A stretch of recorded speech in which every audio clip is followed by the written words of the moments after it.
hello. Oh, hello. And welcome to the Comic Queens podcast. I'm Alex. And I'm Annie. And today, Alex and I are honestly really excited about this premise. Not that we're ever not excited, but it's like a wine Wednesday, and we're just having fun with it. We're a little bit of excitable people. Yeah, in general. It's not hard. But today, we did prep stories that were recommended to us through Instagram Reels. So we really just kind of let the algorithm get put to work.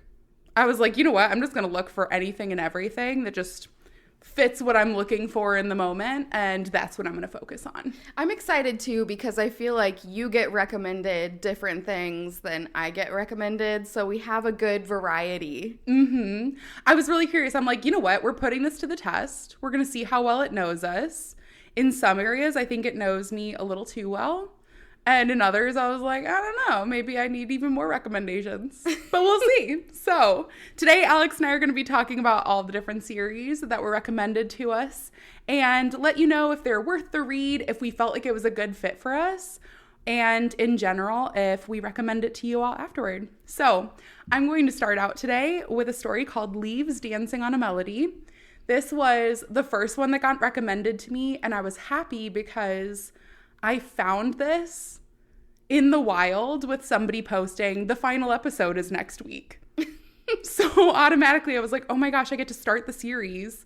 And if I read it fast enough, I'll read the last episode with everyone else who's been reading it.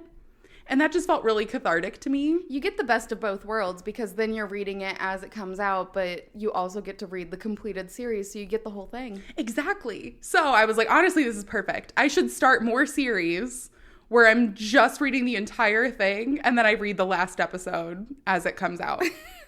And that's going to take a lot of planning, but I'm willing to do it.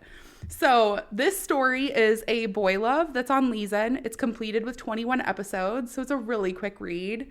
Also, something I was extremely excited about. I was like, man, I just kind of want to read like a good quick story. So it was great for that. This story revolves around Ipse Sol. He is a troublemaker, to say the least. So he is in college. He refuses to go to class.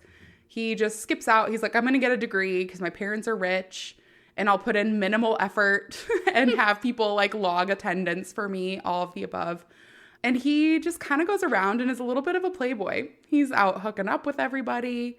He's like, one night stand over here, one night stand over here. It's fine. And unfortunately, in one of his classes, it takes a turn. They have a long-term group project that gets assigned, and he has to go to class because attendance is taken, and it'll impact everybody else. He's not immediately sold. He's like, I don't care if it impacts you negatively. I'm not going. But unfortunately, he has who he considers to be a big, giant nerd in his class named Hanum, who takes his class extremely seriously. And Hanum is bent on convincing him to come to class. He's like, my grade depends on this, and you better not fuck it up for me. And I think we've all had that person in a group project. Yeah, and he didn't want to take the Songwoo way of just doing the whole project himself and then throwing everyone else under the bus. Shout out to semantic error, yeah. You know what? I mean, it's a strong approach, but no. Hanum was like, I think the best is to make sure that everybody in the group is participating, whatever else. Well, Ipse is just in his own little world. He's ignoring the fact that he should be going to class. But while he's on campus, he sees one of his hookup buddies who is like begging him to date full time. They're like, please, let's not just be like a friends with benefits or a one-time thing. We should be together because I love you. And Ipse's like, oh, that's disgusting. So he's looking for any way out. And he ends up seeing Hanum, big giant nerd, over like across campus. And he's like, well, I can't date you because my boyfriend's over here. And he runs up to Hanum and kisses him. And the guy's like, I can't watch, and runs away. So now Ipse is kissing big giant nerd Hanum. And Hanum is like, what the hell is going on? Like calmly, but still like, please stop that now. And Ipse is like, I think my alert is going off. I think he's gay. Oh my gosh. He's like, maybe I can like hook up with him and schmooze with him. The class will go super easy, whatever else. So Ipsy tries to apologize to him the next day. He's like, hey, sorry for coming on too strong, you know, but let me make it up to you. I can like take you to dinner or whatever. And Hanum's like, just come to class. Like, just do the work and come to class. You don't owe me anything. And Ipsy's like, I don't like owing people things. I feel like I owe it to you. And they get into this little bit of a tiff, and Ipsy decides to pull Hanum into another room. And he's like, I'm going to give him a BJ. That'll be me paying him back. It feels like he's putting in more work trying to not do the work than if he had just done the work. Yeah, he did. And you know what? I kind of love the ignorance of it all. Yeah. Like, he's dedicated to his craft of being very uninvolved. But it doesn't end up working out for him. He goes to try to give Hanum the BJ, realizes that he is very well endowed. And he's like, oh, I'm not leaving this guy alone. Like, we are gonna hook up together.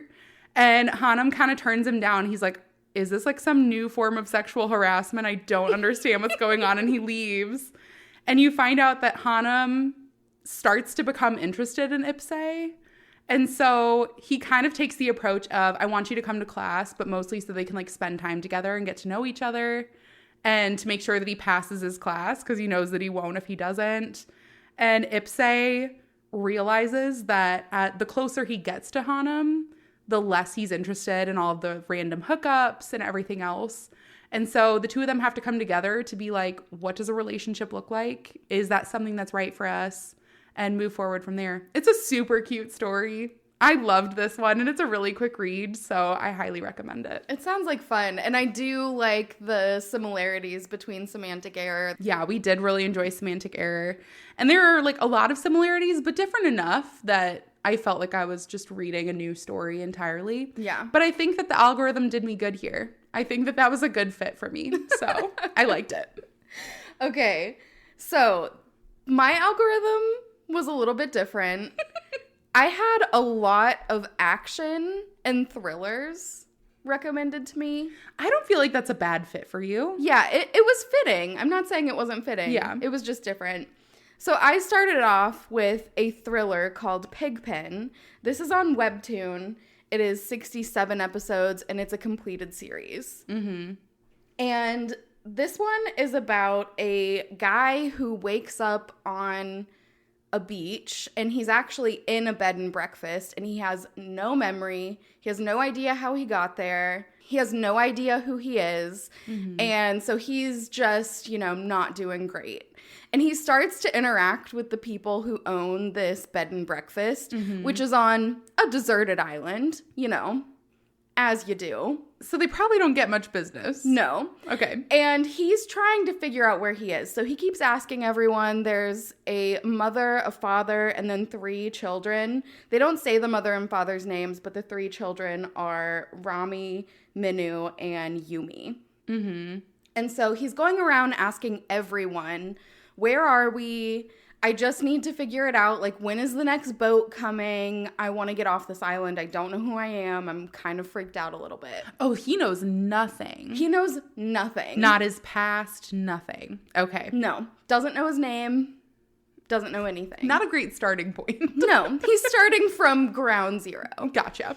So, then he is just trying to survive this family. They're starting to creep him out. The youngest daughter, Yumi, is having beetles battle each other.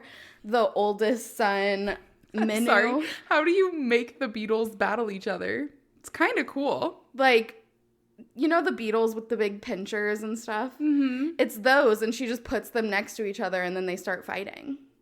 It's kind of impressive. Yeah. It's a little creepy when you see a child doing that on a deserted island where you have no idea who you are, and these people refuse to tell you where you are. Yeah. He's a little concerned. They're like, sorry, I couldn't possibly tell you. The beetles are fighting right now. So the oldest daughter, Rami, she's like flirting with him, and she is telling him, okay, I have to get out of here, and I need to get away. So she has the guy help her escape the island, and then the rest of the family's mad at him. They end up locking him in a treehouse, and so he's stuck up in this treehouse. He's like at odds with this family. Eventually, he sees a young boy who he's not seen before, not involved in the family, and he has the cell phone. So this guy is like, okay, I'm going to go get the cell phone, and then I'm just going to, use it to figure out what's going on. So there's some trial and error. Eventually, he, hunts down this boy and gets the cell phone from him. And there's another guy on the island, and his name is Taehyung. And Taehyung has already warned him, you need to make yourself useful to this family.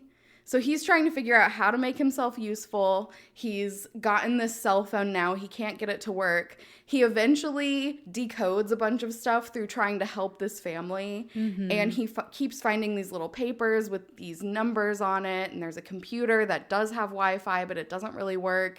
And so there's just all of these things coming into place. And eventually he gets the code. All of the little papers give him the code to the cell phone, so he's able to open that.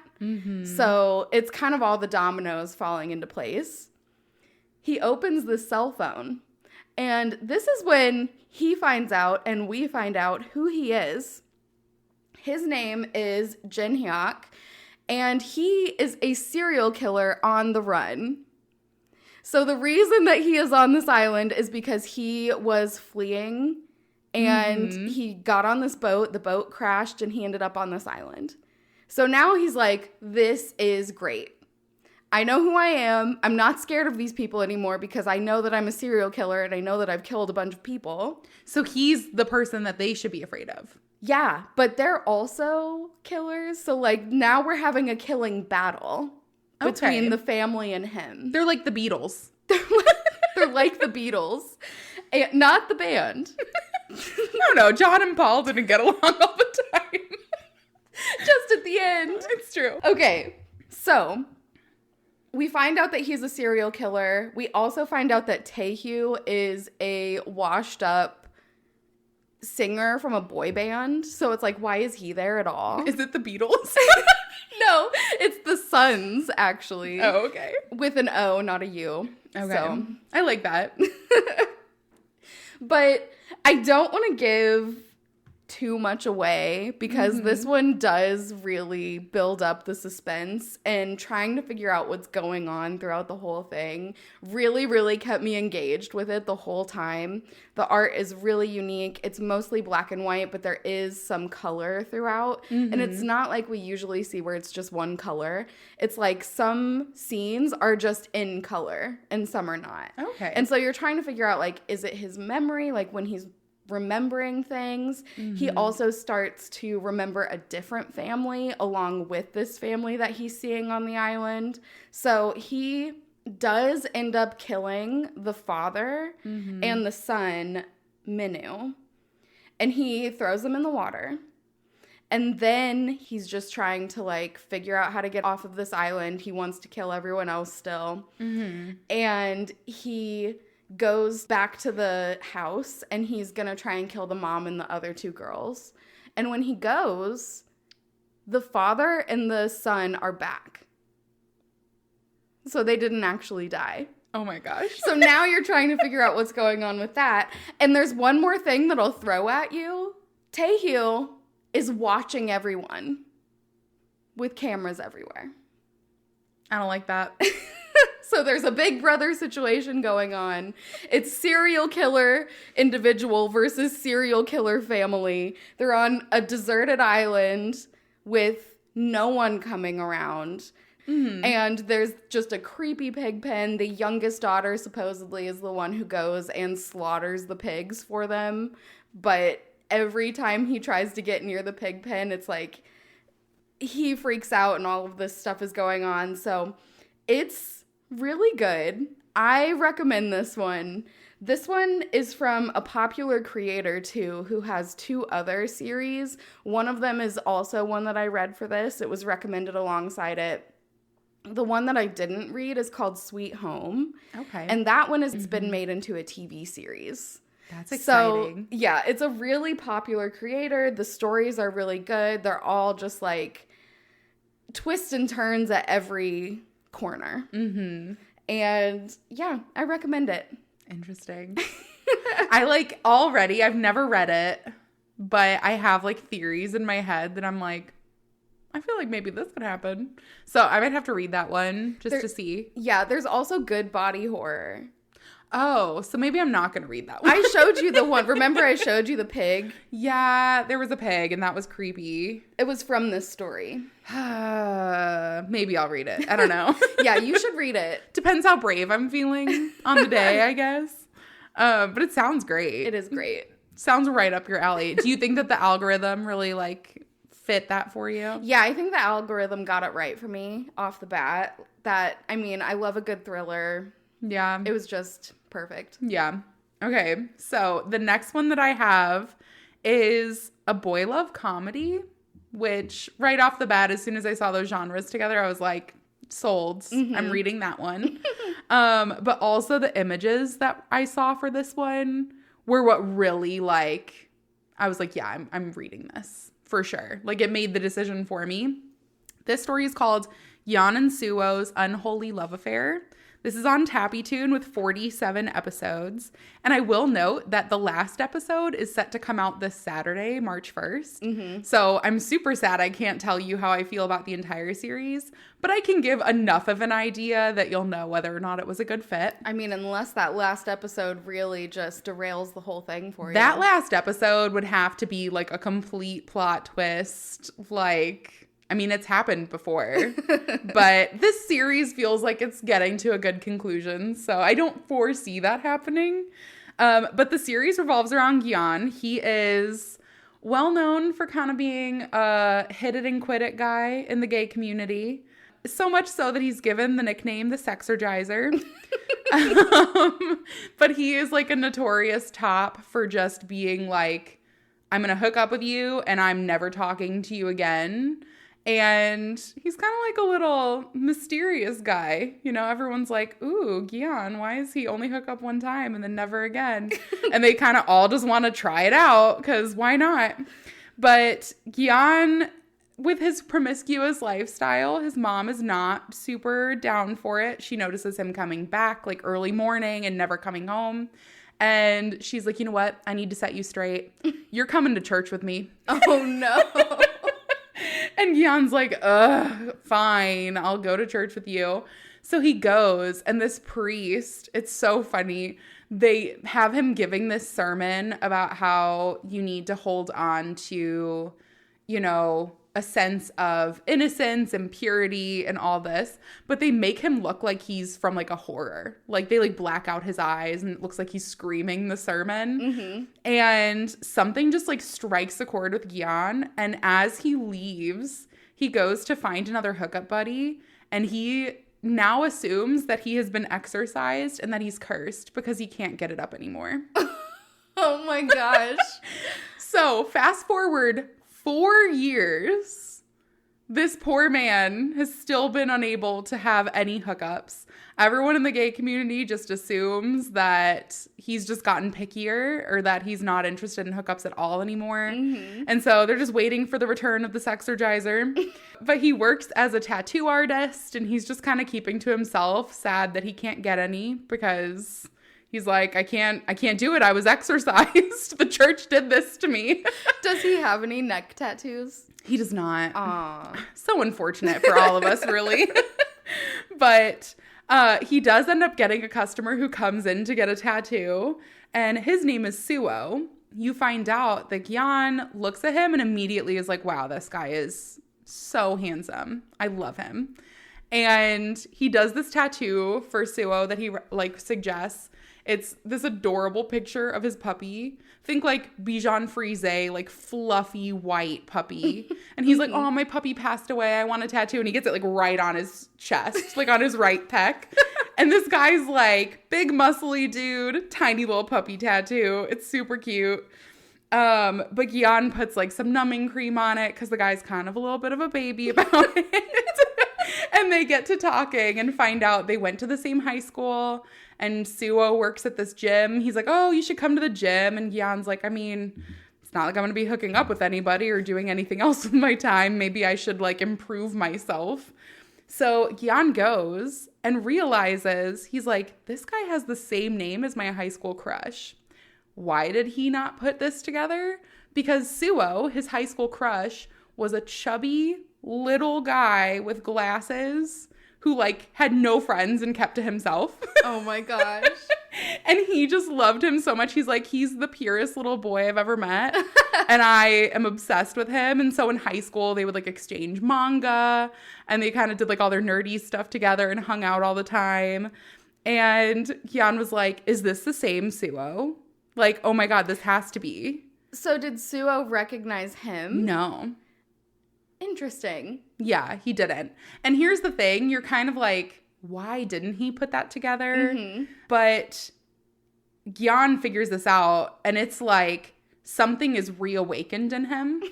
And suddenly he's like, I don't think I've been exercised anymore.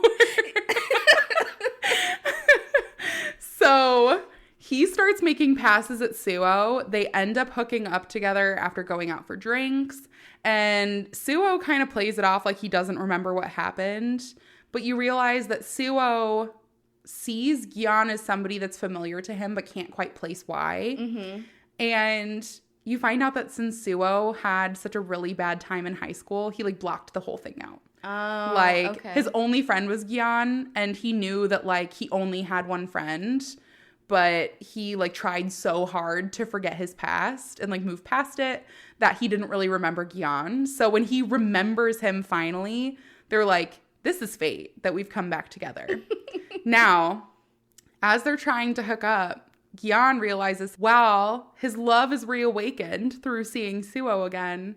He is doomed to be a bottom forever. And so they end up going through this relationship. And Gyeon kind of looks at it as, well, it's almost like it's a brand new experience for me. It's like I'm starting fresh because I've actually never really done this before because I've always been a top and all of these other things. So they kind of get to start their romance both with like new people, fresh eyes. They're really both unexperienced. And they end up just kind of forming a relationship from there. There are a bunch of other side things that are happening in the background, but that's the main story. I don't want to give too much away because it's really good. It sounds hilarious. It also sounds right up your alley. It's perfect. It is so good. Honestly, I've been hankering for a good comedy, and this one does have me laughing out loud. So highly recommend. If this is like your cup of tea with the genres, like it was for me, the algorithm did a good job. 10 out of 10. So the algorithm is 2 out of 2 for you so far. I know. Very exciting. It's going to be a tough act to beat, honestly. Well, sticking with the theme for me, the second one that I'm going to talk about is also a thriller. It was recommended alongside Pigpen a lot of the times when I saw it. It's called Bastard, and it's the same creator. I have read some of this story. Have you? Mm-hmm. Very exciting. So there are 93 episodes. It's on Webtoon. And this one is interesting. It's different. But we start off with Jin, a high school boy. He is bullied a lot. He has a glass eye. He has artificial valves in his heart, like to keep him, alive. It'd be pretty bad if he wasn't. He has issues with his joints and everything. And so he's just kind of weak, and everyone picks on him. And so we see him getting beaten up by this guy whose name is Bo Park.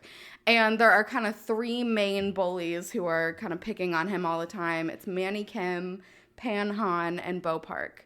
And there's a pecking order with them. Like, Manny is at the top, and then Pan is kind of his right-hand man. And then Bo is just kind of, like, trying to tag along with them. Like a lackey. Yeah, he tries to do things to make himself look cooler. And one of those things he tries to do is to beat up Jin. And he almost kills Jin because he's so weak. And then a girl steps in. Her name is Kyun. And she steps in. Now, I think eventually I like her. I don't know. This story, I feel like I didn't really like anyone in the story. It's just a dark story. It's a dark story, but also like the way that everyone was interacting with each other, I just didn't like anyone. So the only reason that Kyun steps in is because she wants a reward. So she's like going to Jin and is like, you have to give me a reward because I saved your life. And Jin hears that his father is coming in. And so he tells her, get out. You have to get out. And so things take a pretty quick turn. Mm-hmm. And we see that Jin is scared of his father because his father is a serial killer. Yeah, it's a good reason to be afraid, I think. And Jin has been forced to be an accomplice pretty much his entire life. So then we start seeing flashbacks of him knocking women out. He's supposed to like make them comfortable, and then he knocks them out so that his dad can come in and murder them. So he's not so weak after all. Well, he is. He still has the glass eye and the fake valves and bad joints. But a strong enough arm to knock somebody out. He uses a mallet. Yeah, okay. Yeah. That's fair. So we also see that his dad, when he was even younger, would use him send him out and say, oh, I can't find my dad. Like, I'm scared. And then have a lady, like, try and help find his dad. And then when they do, then they take the woman home and the dad kills her. So not a great home life. No, not ideal. So then he ends up going to the bully, Manny, and he's like, I want you to teach me how to fight. So him and Manny start hanging out, and Manny teaches him how to fight. And he's not great at it, but he is getting better. He's starting to work out, so he's starting to do runs with Manny, and he's just trying to get stronger to kind of level up and not be so under his dad's thumb. Mm-hmm. And the reason that he's doing this is because his dad sees Kyun and is like, I like her. Which, I mean, that's creepy on its own level. That's disgusting. It's pretty gross. And he's like, I want you to bring her to our house. Like, you have to bring her. He pays his son a bunch of money to bring her to the house. Ugh. And this is the first time the son ever stands up to his dad and is like, I can't find her. Mm-hmm. So that's why he wants to work with Manny now, is because he's like, all right, I got to get stronger. Like, now's the time I have to take down my dad. Okay. So then Manny and Kyun and Jin all start hanging out, and all the bullying behind them? Well, yes and no, because Manny is still a shit throughout the entire thing. Like, basically what happens is once people start hearing that Jin is hanging out with Manny, and Jin overhears Manny talking to Kyun and saying that he's his loser friend. Mm-hmm. And poor Jin is like, oh my gosh, he thinks I'm his friend. Selective hearing. Yeah. So he's like, okay, I finally have two friends. I have Kyun and I have Manny. And he starts to have feelings for Kyun as well. Mm-hmm. And so he's trying to basically play chess with all of these people. He's trying to deal with Manny. He's trying to deal with Kyun, keep her away from his father. He's trying to keep his father in check. Mm-hmm. And things are just getting a little bit out of hand. I'd imagine. As we go on through the story. And Kyun does things several times throughout the story that I'm just like, oh, man, I wish you would do something different. You're like, come on, girl. But she's also dealing with a lot, too. She has loan sharks after her because her father had a bunch of debt that when he died, went to her. And she's taking care of her elderly grandfather who has dementia and thinks that Kyun is his mom. So he calls Kyun his mom the whole time. And then Jin ends up running away from home. And he goes to Kyun and he's like, I have nowhere else to go. You have to let me stay with you. Yeah. And so he does. And then the grandfather thinks that thinks that Jin is his dad. So he starts calling Kyun and Jin like mom and dad. And so they're all like living together, the three of them now. And the father is starting to figure out that Jin actually does know Kyun and knows where she is. He finds out about her debt and he pays all of the debt for her. And Manny, once he has heard that Jin is claiming that they're friends, he kind of goes back and he calls Jin out and then has Jin fight Bo again. And then is telling Jin, like, you know, we're not friends. Don't ever tell anyone we're friends. Like, all that kind of stuff. And so Jin... It's like, let him have a win. I know. He really doesn't. So Jin is talking to his father, too. And his dad is like, okay, who's bothering you? And so Jin eventually... He doesn't want to say anyone. And eventually he's like, all right, fine. Manny's bothering me. And so Jin's father ends up killing Manny's entire family. Okay. So this is another one. There's a lot of twists and turns in this one. It's a little bit less of a surprise going in this one. Like, I kind of could figure out what was going on as we went through it. But it's just him trying to get out from under his father's control, make sure that Kyun is safe, try and survive high school. And he's just struggling in all areas. Yeah. And you end up finding out like a whole bunch of stuff that happened in his past about like when he fell and when he was a child and memories that he kind of has to unlock. This really kind of pissed me off for Kyun, and I don't know, maybe I'm just being like too much of a bitch about it, but Jin eventually tells Kyun like, hey, my dad likes you, and that's why I ran away from home. So Kyun, idiot that she is, goes to Jin's house to talk to the father and be like, hey, listen, you're kind of an old man. You shouldn't like me. And then she goes back to her house and is like, hey, I made things better with your dad so you can go home. Get out of my house. And I was like, I kind of hate you a little bit. You're so stupid. She's so stupid. And Jin is like, you're so stupid. Why would you go? But he doesn't tell her that his dad's a serial killer because he doesn't want to admit that he's an accomplice. Yeah. And I mean, an unwilling accomplice, but still an accomplice. So there's just a lot of stuff going on. It was a pretty good story. There were, like I said, I didn't really like anyone in this story. As I was going throughout it, I was like, just no one at all. I didn't like any of the interactions. Yeah. I like the story. I think that maybe they could have made the characters a little bit more likable. So what I'm hearing is the algorithm did a little bit better of a job with Pigpen. Yeah, and here's the thing. Like I said, this one was recommended a lot with the first one because it's the same creator. It's the creator of that Sweet Home one, which is a zombie one. And I was kind of 50-50 if I was going to read Bastard or Sweet Home. I'll probably still read Sweet Home because both of them have a lot of really good, creepy body horror, and I just really like reading through that kind of stuff.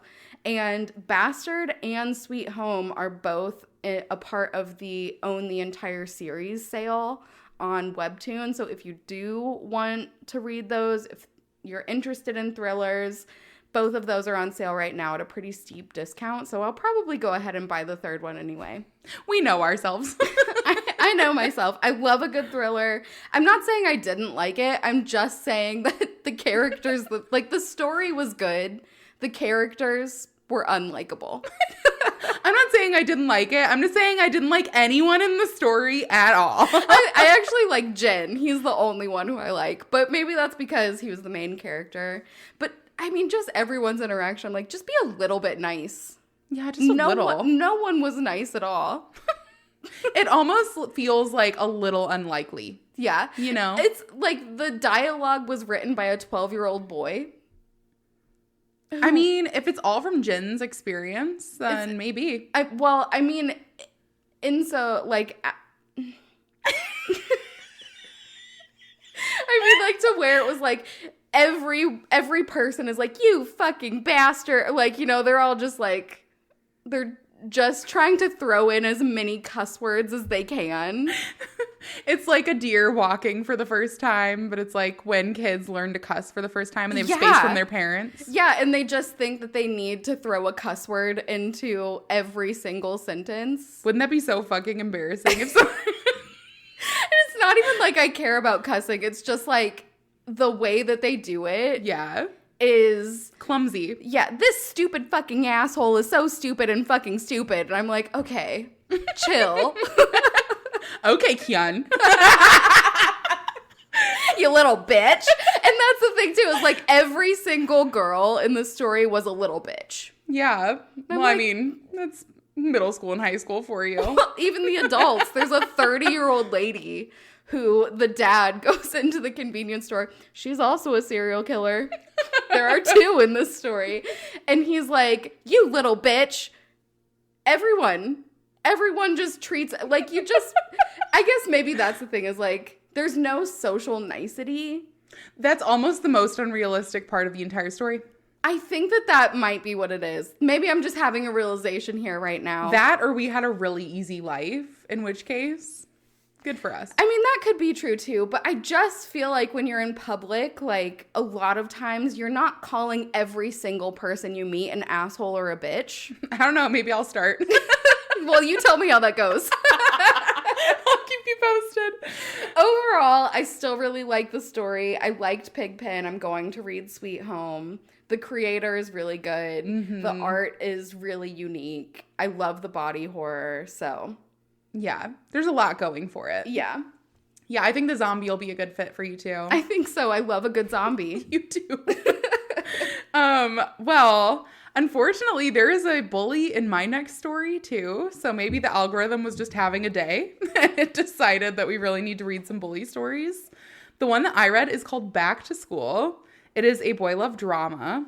And this story is a wild ride. The reason I even had my interest peaked here is, one, the art style looks a lot like Opposites Attract. I was going to say, is it the same creator? I don't think it is. Okay. I'm going to look it up now because I don't actually know.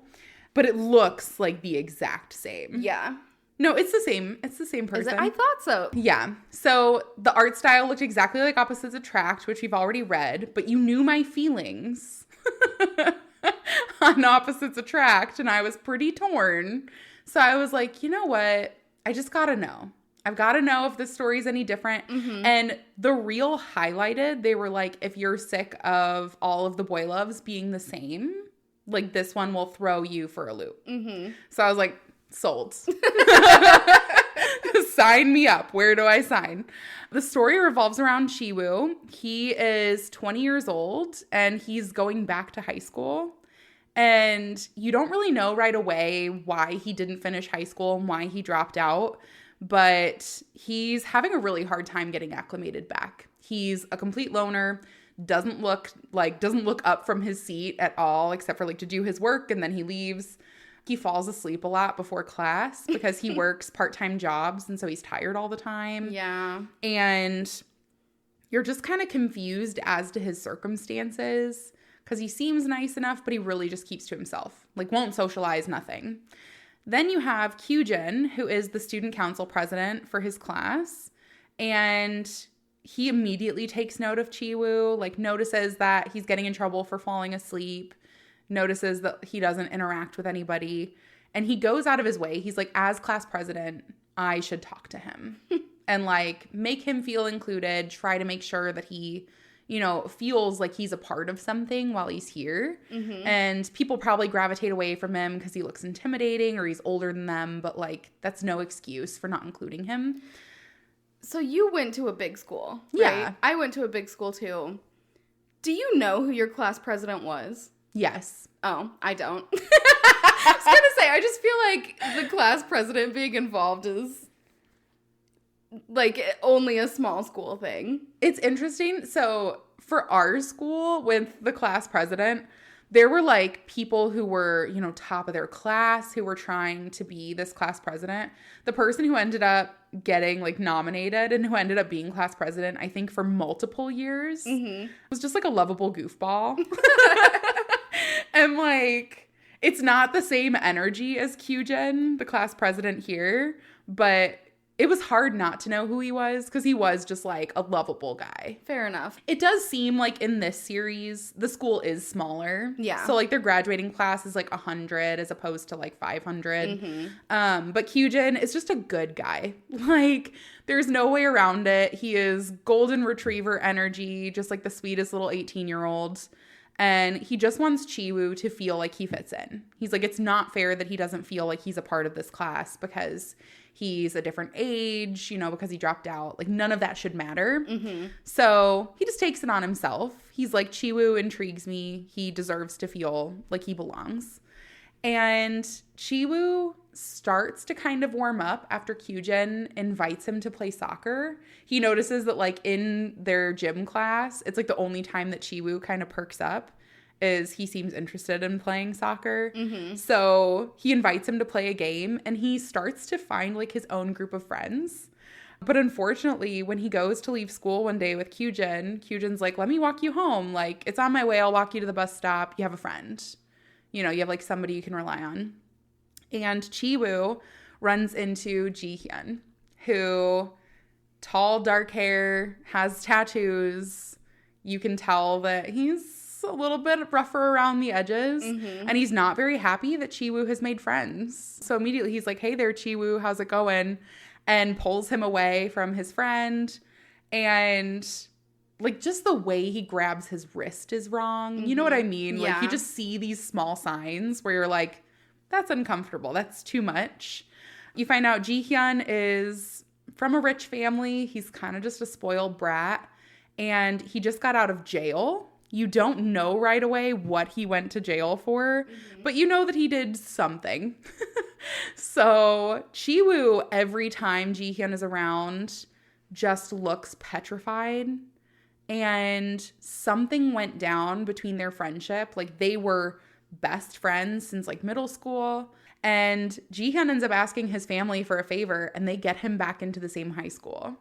So Jihyun like tells the teachers, he's like, hey, I dropped out of high school too. I want to come back.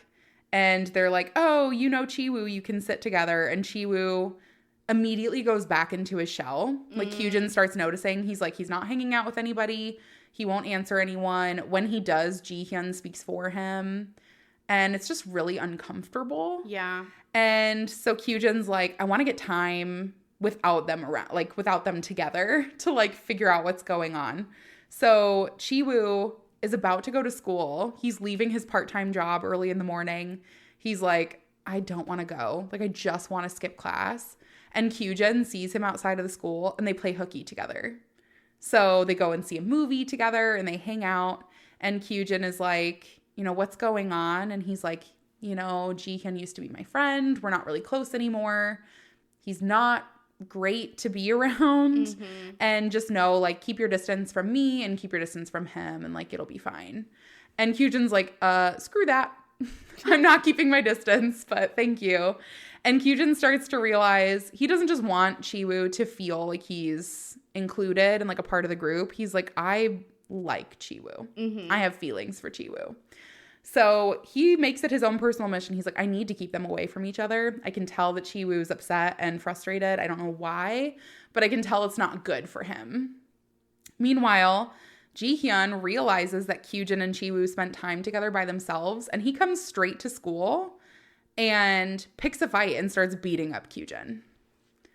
And Chiwoo's pulling him off. He's like, stop that. You have to stop. And Jihyun makes it very clear to Chiwoo that he's going to be the only person in Chiwoo's life. And you just kind of like continue to see him regress in all of the progress that he's made. So you start to get more insights on their relationship together. And it turns out that Chiwoo and Jihyun were best friends. Jihyun had a terrible bad streak. Like, he would go out smoking and vandalizing and beating up kids. Like, to the point Chiwoo would be like, did you go out with your friends to beat up kids for lunch money? And Jihyun goes, no, I just beat up the kids. I don't need the lunch money. I have enough money. Yeah. And he's like, why would you do that? So Chiwoo adopted him as a friend because he didn't have many himself. He was a quiet little kid. And he goes, we'll hang out together, but you have to act right. Like, I'm not doing that bad stuff with you. You have to act well when you're with me.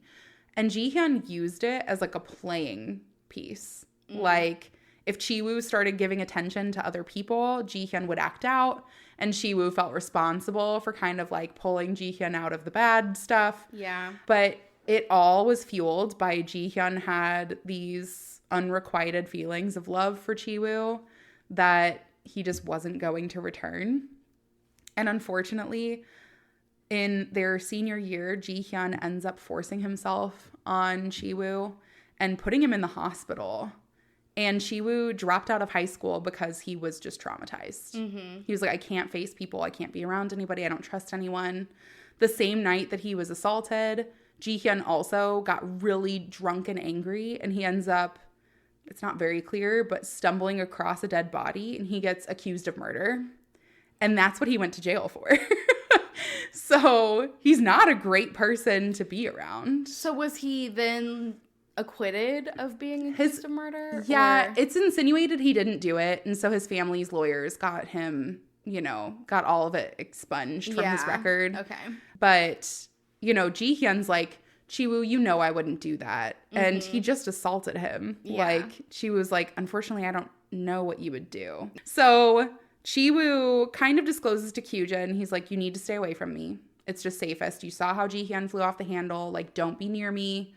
Don't try to get close. Ji-hyun gets pissed to see that Chi-woo is going out of his way to try to protect Kyujin because he's like, the way that he's looking at Kyujin is how he used to look at me.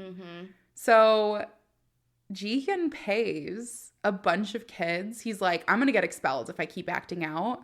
So I'm just going to pay a bunch of other delinquent kids to beat the fuck out of Kyujin. Break his legs so he can't play soccer, like whatever else, rough him up a little bit. And one of the kids who agrees to it ends up feeling so bad, they tell Chi-woo what's going on. And Chi-woo goes to save Kyujin and is like wrestling with Ji-hyun, who's like, get out of here, it doesn't involve you.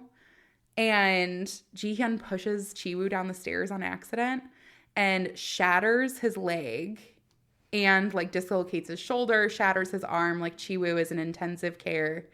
And Ji-hyun, like, it finally settles in, like, oh, I'm a piece of shit. Yeah. Kyujin gets, like, a little injured, but both of the guys end up waiting outside the emergency room for him. And Chi-woo finally confronts Ji-hyun, and he's like, the best thing you can do for me is leave me alone. Yeah. Like, we're not going to be friends. Ji-hyun's like, but it's because I loved you. Like, and he's like, no, if you loved me, you wouldn't do that. And he's like, I just can't have you in my life anymore. And if you say that you love me, then the best thing you can do is leave me alone. Yeah. And so Ji-hyun does. He ends up like doing what his dad wanted all along, which was just kind of pretending there were no issues. He goes to study abroad so that his dad doesn't have to deal with him anymore. And he's like, if Chi-woo doesn't want me here, what do I have to stay for? And in the end, Chi-woo and Kyujin end up getting closer. Kyujin helps take care of him, brings all the study materials to him, and he's been super honest about his feelings and like has pursued Chi-woo the entire time.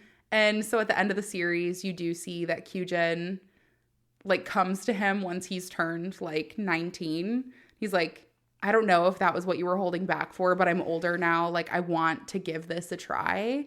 And she was like, you're really cute. Like, we should do that. So I loved this one. The algorithm was such a pal in giving this one to me because I really was just getting sucked into this hole of like, okay, I get that like they're trying to give the toxic characters a redemption arc, but it doesn't excuse all of the bad stuff that they've been doing the entire time. So like, it was just so cathartic to see that Ji-hyun didn't have his feelings returned in the end. Like, he acted out, and all it did was make him a worse person. Yeah. And, like, that's your reckoning. Yeah. At that point. It was just so cathartic. I loved it. The artist even, like, it's funny because I guess there were a lot of mixed reviews because there were some people who were like, oh, but he was really sorry at the end. And they were just like, I'm sorry. Like, at the end of the day, he's an abuser, and I don't support that. And I was like, you know what? I like that. That's my kind of vibe. Yeah. So it just felt really good to be like, okay, fine. They don't end up with the bad character. Mm-hmm. I'm glad you got the ending you wanted. Yeah. It's like what I wanted out of Shape of Sympathy. I was thinking about Shape of Sympathy, but then I thought, like, there was no one else. I know. There was no alternative. If anyone's wanting to read Shape of Sympathy, I found out it goes by another name, and it is on Tapas. If you like stories that don't have this ending, then honestly, might be a good fit for you. You can read The Form of Sympathy on Tapas. I gave it so much space, and it just... and we tried, so the art was great. I know. I love the art. We wanted to love it. Yeah. I tried so hard to love it. You know what? It's all Yuri's fault. It is. Oh my gosh. And actually, you know what is funny is I see Yuri on reels for sweet, like, love interests sometimes. And I'm like, who hurt you? Who hurt us? Why is that in our algorithm? That's true. I mean, here's the thing. They did a joke to trick us. We love, both of us, love a good dark romance. But the thing about a villain is that he has to treat you like you are the greatest thing in the world. Mm-hmm. If he's not doing that, he's not worth it. Yeah. He should be willing to burn the whole world down except for wherever you're standing. That's like my favorite story is I will burn the entire world down if that would make you happy, if that would save you, if that would be your desire that you tell me you want me to burn down the entire world. I will do it right here, right now. Yeah, you don't grab his wrist wrong and then sit there and abuse him and then you're like, sorry. Like, no, you're not forgiven. Oh, well, I'm glad you loved it. Yeah, I really did. It was just cathartic. There was also like a spin-off series with some of the 18 plus episodes because this one was an all ages version. Mm-hmm. So, you know, if you're interested, you want to see a spin-off where maybe in some universe Jihyun and Chiwoo work out, then, you know, go ahead. Wasn't quite what I was looking for, but that's but great. It's fair. But you do get to see them all grown up, and I just love Kyujin and Chiwoo so much. It was a beautiful story. I do love it. And I mean, it's really similar to Opposites Attract. Yeah. So if you like it, I mean, some of the characters are almost like exact replicas. I love it. So, do I have a story for you? I'm excited. Are you my algorithm? I might be. I got duped.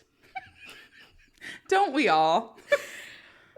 I saw repeatedly adorable, the cutest chibis ever. And you know that Alex is a sucker for chibis. I am a sucker for a good chibi. These were the cutest little marshmallow chibis I've ever seen. I was like, you know what? I'm going to read that story. Yeah. This one is called The Heart of the Lotus. There are 27 episodes out. This is an ongoing one. It releases every Tuesday. It's on Leezen, and it is a historical boy love, so it is right up our alley. Mm-hmm. However, this one starts off pretty strong. Okay. So we have Changyang, and he is the bastard third son of the emperor. Mm-hmm. Everyone in his family has been killed or has died. Mm-hmm. And so he has risen to power. He is now the emperor. That would have to be a lot of tragedy and a lot of loss to make him the emperor. And that's not even part of the story. That's just like a, hey, just so you know, everyone's the dead. Third bastard.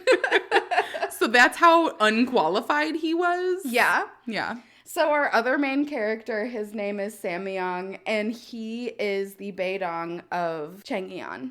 Okay. And what that is kind of a childhood companion. So he's a little bit older. He's supposed to help guide the prince through his schooling and make sure that he stays on the right path. Like a friend and tutor. Kinda. Yeah, a friend and tutor, like kind of teach him a little bit, but also just be there for him. Yeah.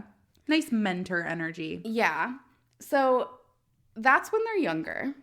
As they grow up, we open with Samyang, and he is no longer involved in the palace.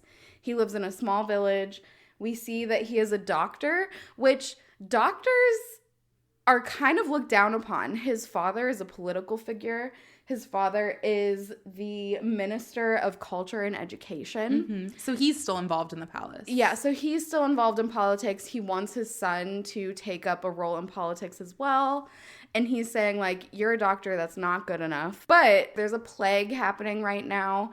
And he does a lot of acupuncture. Mm-hmm. And so he's helping. What it looks like he's doing is opening people's lungs so that they can breathe. Mm-hmm. Like, whatever the plague is that's happening, it's affecting people's ability to breathe. Yeah, it's respiratory. Yeah. And he gets a summons to go to the palace. So this is where we meet our lovely Changyong. Mm-hmm. And he goes to the palace to be reunited with the emperor. Mm-hmm. And right off the bat, it starts strong. He goes up and they hug. It's all great. They go and they're going to have some tea. And sure. No, they are. Okay. The servant comes in and he is like absolutely so nervous to go deliver this tea to the emperor. He's like shaking as he's going to deliver the tray, and he ends up spilling the boiling water on Samyang. And this is absolutely unacceptable. So Changyang is like yelling at him, threatens to kill him, and Samyang is like, chill. It's okay. I'm fine. We can move on from this. It's all good. I have a bad feeling that someone's not going to move on. Hey, guess what? It goes downhill from here. So then we see that he ends up telling all of the servants and housemaids and everything, like, he better not have a single scar on him. If he does, every single one of you is going to die. They weren't even there. Yeah. Oh my gosh. So then Samyang is given an herbal medicine in his tea that helps him sleep. Mm-hmm. So it's basically like a sleep agent. Like, so he's really knocked out of it. I drink those. Yeah. Like a sleepy time tea. Yeah. But this one's really powerful. Like, you won't wake up even if people are like moving you around. Now, why would someone move you around? I was like, that's specific. Maybe because the emperor is fucking crazy. And the assault in this series starts in episode 4 and just goes on. Unfortunately. So where did the chibis come in? Hey, guess what? There are none. I was completely duped. There are not a single chibi was to be found. I don't know where these pictures came from, but they're so cute. Oh my gosh. These characters, not cute. Yeah, it doesn't sound cute. So poor Samyang is just knocked out, and Changyang is like, you know what? I'm going to go and just be intimate with him while he's asleep and knocked out. So Samyang wakes up and he's like, oh, why do I not feel good? Mm-hmm. Like, something feels weird. I don't like this. And then all of these servants and handmaids come in and they're like, we're here to serve you. Like, you're our top priority right now. And he realizes that he has almost the same amount of priority as the emperor himself. He's like, I gotta get out of here. This is not cool. Yeah. So he goes to the emperor and he's intending to apologize for correcting the emperor in front of everyone the day before when he told the emperor not to kill someone. How dare he? And then he tells the emperor that he wants to go home. And the emperor's like, abso-fucking-lutely not. It's about to be monsoon season. You cannot leave. Also, my pharmacy library needs organized. Why don't you go do that?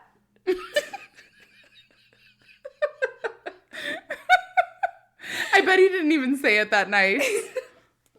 I mean, it's just so fucked up. Can you tell tell that we laugh in uncomfortable situations. Exactly, and maybe I've had a little bit of wine. Maybe this wine is my dinner. Who's to say?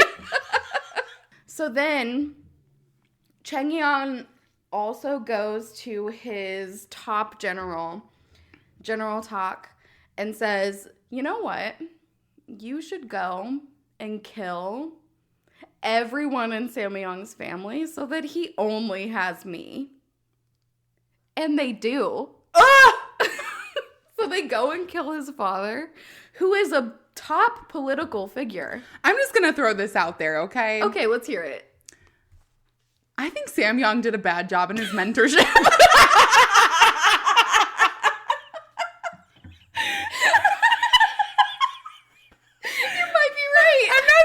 It's his fault, but I'm not saying that, because isn't his entire job to teach the emperor to not be an awful human being? I mean, way to blame the victim.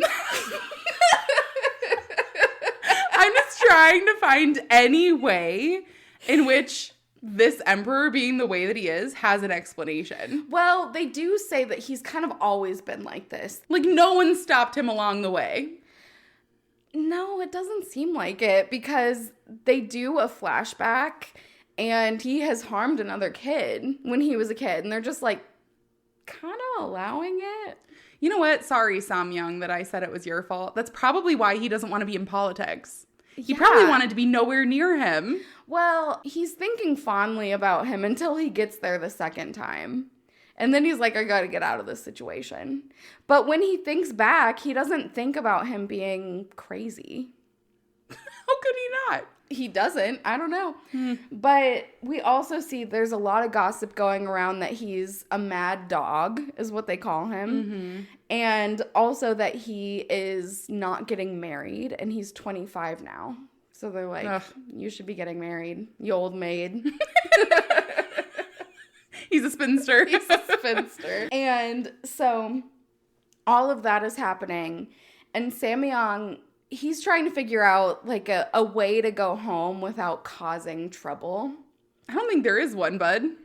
He hears about a hunting competition, and the winner of this hunting competition gets granted a wish by the emperor. He's like, I'm going to win, and my wish is going to be that I get to go home. The emperor, he's like, I know him. I know he's going to win. I'm not granting that wish. And it's not even that he's a good hunter. He's like, he's just so determined. I know he's so determined. So there's also like some political drama going on. So there's some spies, and they are planning to attack the emperor during this hunting competition. Good.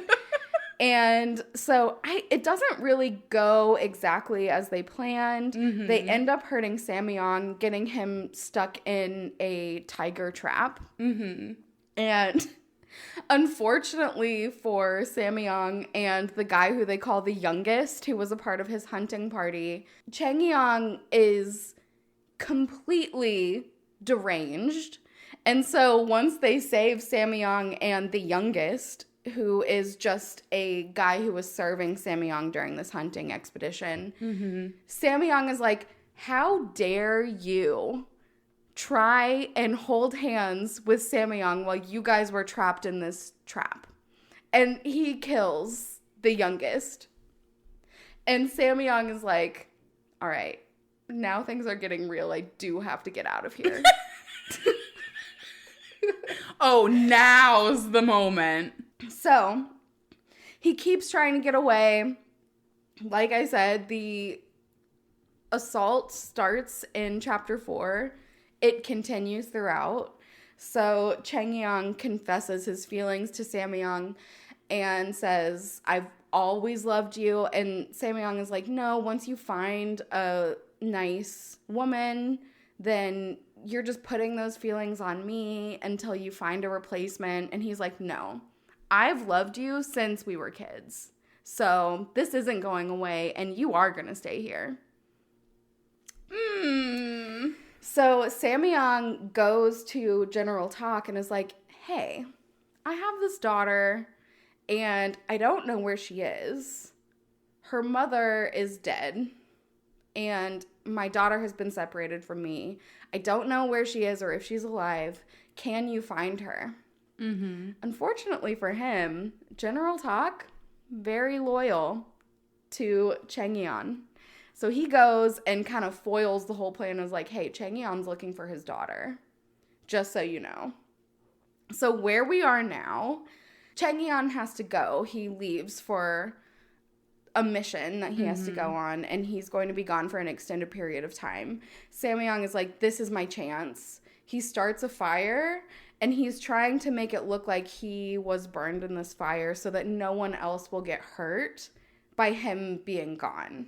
Mm-hmm. And General Tak has been following him the entire time.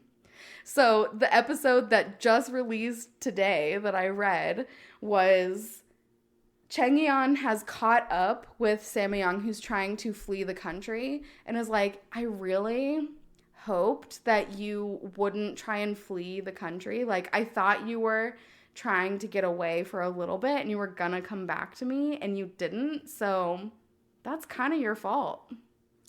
Ooh. So this is a very, very toxic historical boy love. I would call it a drama. What are the hashtags on this one? I'm curious about these keywords. So, because I have a feeling depraved is somewhere in there. it's actually not. It's childhood friends, intense, royalty, boy love, historical. You know what? Those tags would not tell me at all how toxic this is. They wouldn't say there are no adorable chibis here. There should be a disclaimer. So I'm gonna keep reading this one. Unfortunately, I like it. Trigger warnings abound, but Yeah, like, I'm not saying it's a good, happy story, but I'm interested. I have to know what happens. yeah, it's kind of like how I'm reading Jinx just because I have to know. Yeah, like, is the emperor going to grow a heart? Who knows? Probably not. Probably not. At least not to the point that he reconciles any of what he's done. Yeah, this is awful. It feels impossible to do. It's awful. Yeah. I mean, he's murdered so many people. He's absolutely obsessed with Samyang. Samyang is not going to escape, it seems like. You know what? It's fitting that there are no chibis here. I was lied to. You were lied to, but here's the thing. You can't tarnish the sanctity of chibis. There's one episode where Changyeon has a dream. And in his dream, Samyang is happy to be with him and is like, oh, I'm so happy that you kidnapped me, basically.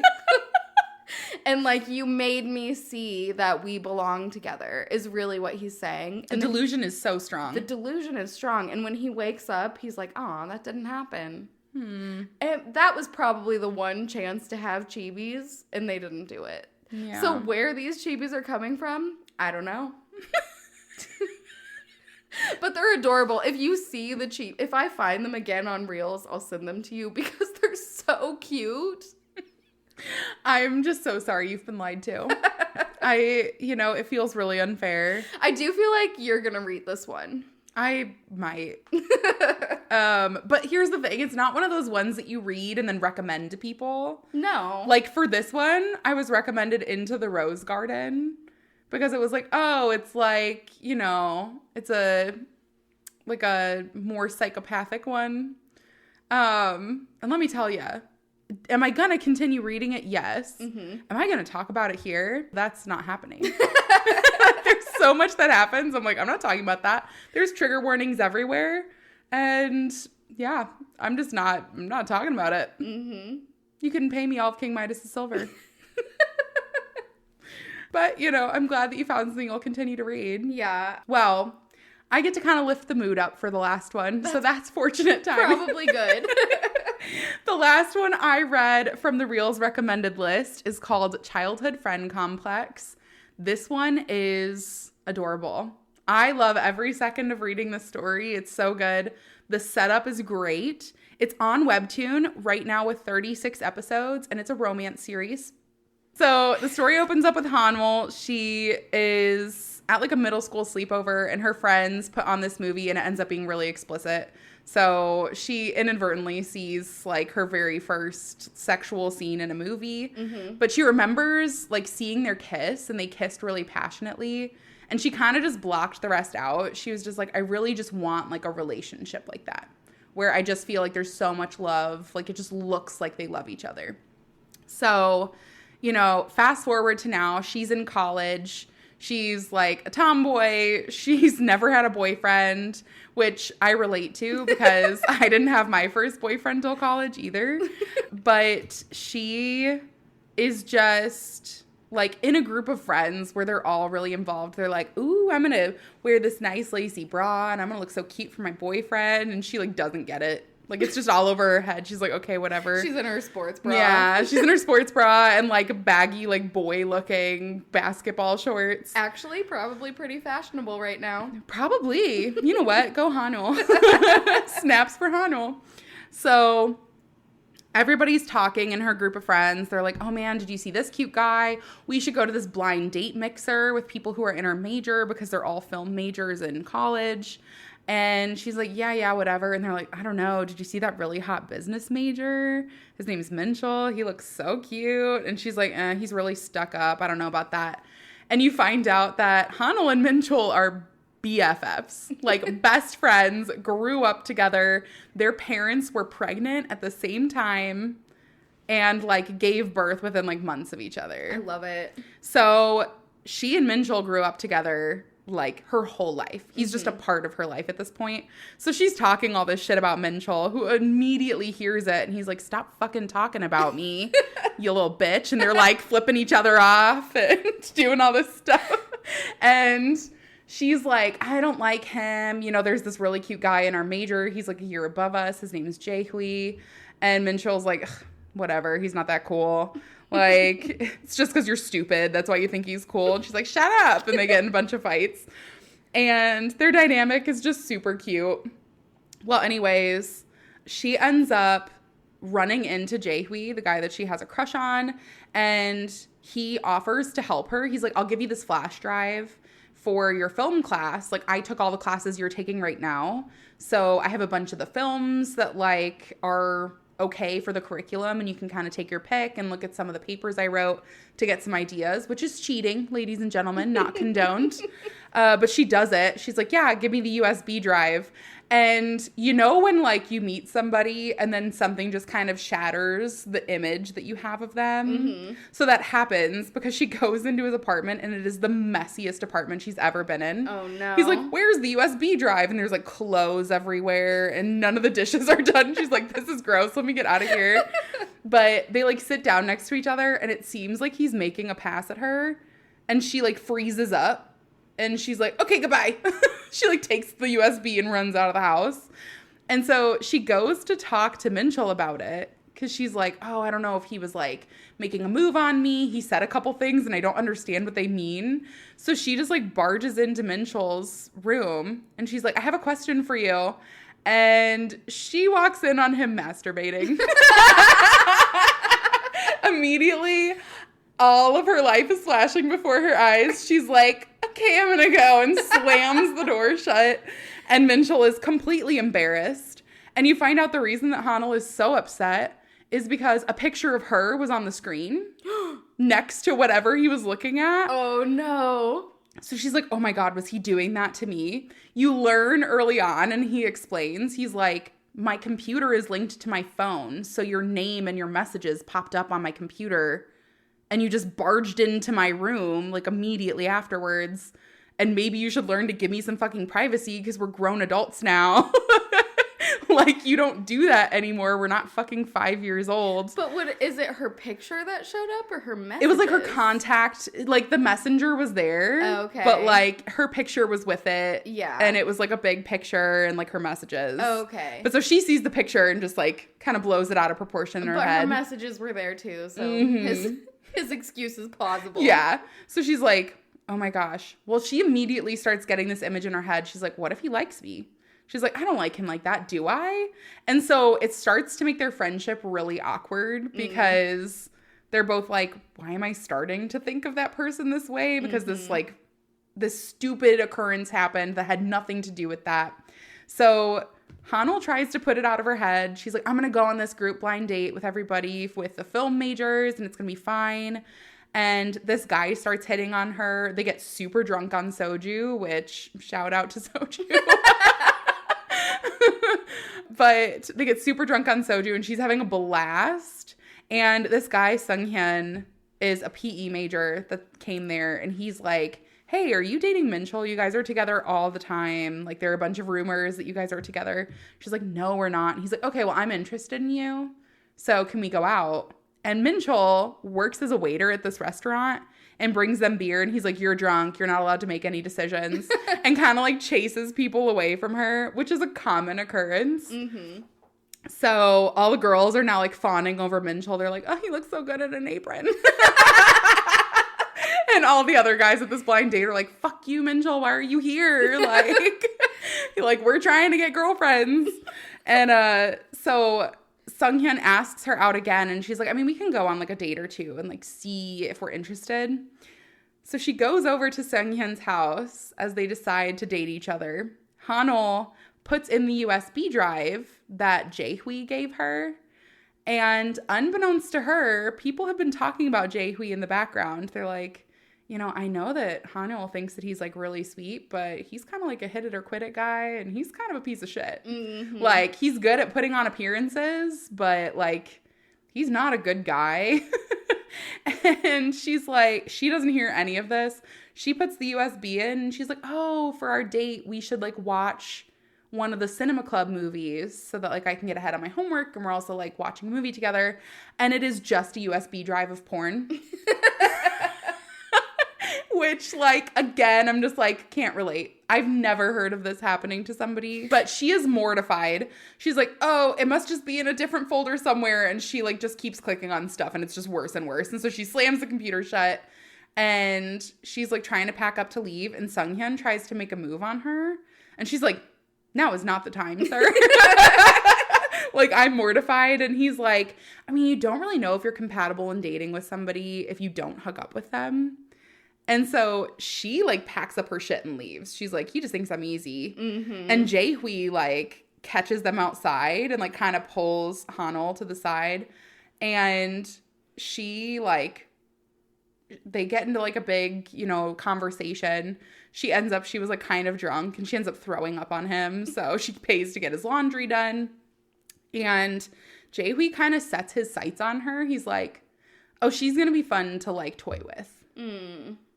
Like, he's gross. We don't like Jae-hui. Yeah. We don't like him. So Minchul finds out that, like, all of this is going on. And she ends up meeting up with him.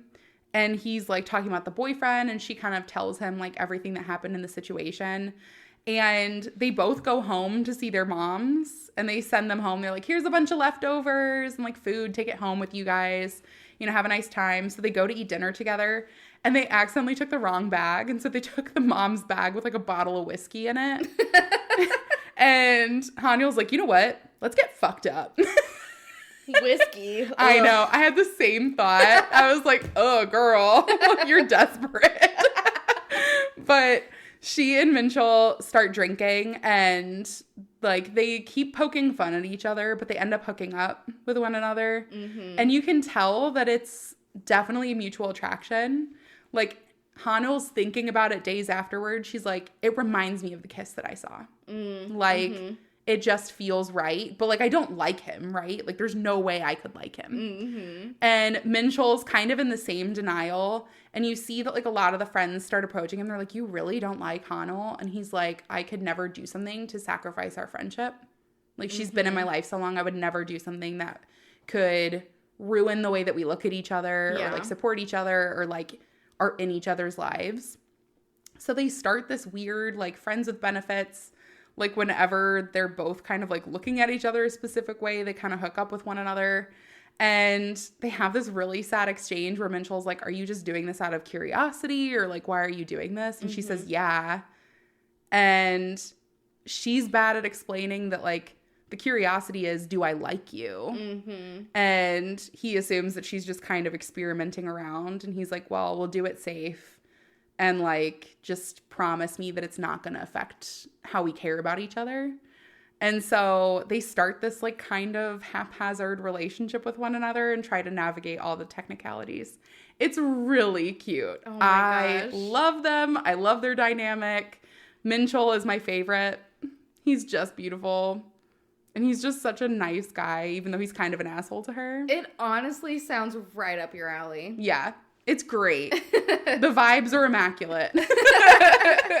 Childhood friends to lovers is like a hit or miss for me. It is for me too. Yeah. But this one, it's hitting. Yeah. That's good. Yeah. I'm glad. I was really happy with it. And honestly, like, there's not a bunch of miscommunication that stands. Mm-hmm. Like, you can tell that they're both trying to figure out their feelings. But I feel like with First Love, that's kind of how it is. Yeah. So it's really good. I highly recommend it. And I just love, like, their relationship, even just as friends. Oh my like, gosh. they're just hysterical to watch. So I think it's great. It sounds like Reels, unfortunately, really know us. For better or worse, we got some pretty good recommendations. I'm definitely willing to just kind of keep paying attention as time goes on. Mm-hmm. And, you know, maybe we'll do another little episode where we read more Reels recommends. Beware of the chibi dupes, though. Apparently, it's not an issue I thought we'd have to work with. So, yeah, I mean, don't let the chibis fool you. There are some of those Reels that they put out there to trick you. Yeah, I have seen that where it's like, oh, here's some heartwarming stories, and it's the most deranged story you've ever read. Shape of Sympathy's on it. And I just need everyone to know we have so much hate for Shape of Sympathy, and at the same time, like, I wanted to love this story. I tried so hard. And there are still redeeming qualities in some aspects. It's just overall not my favorite. I just feel like, I've always said this, but I feel like the art matches the story so well of that one.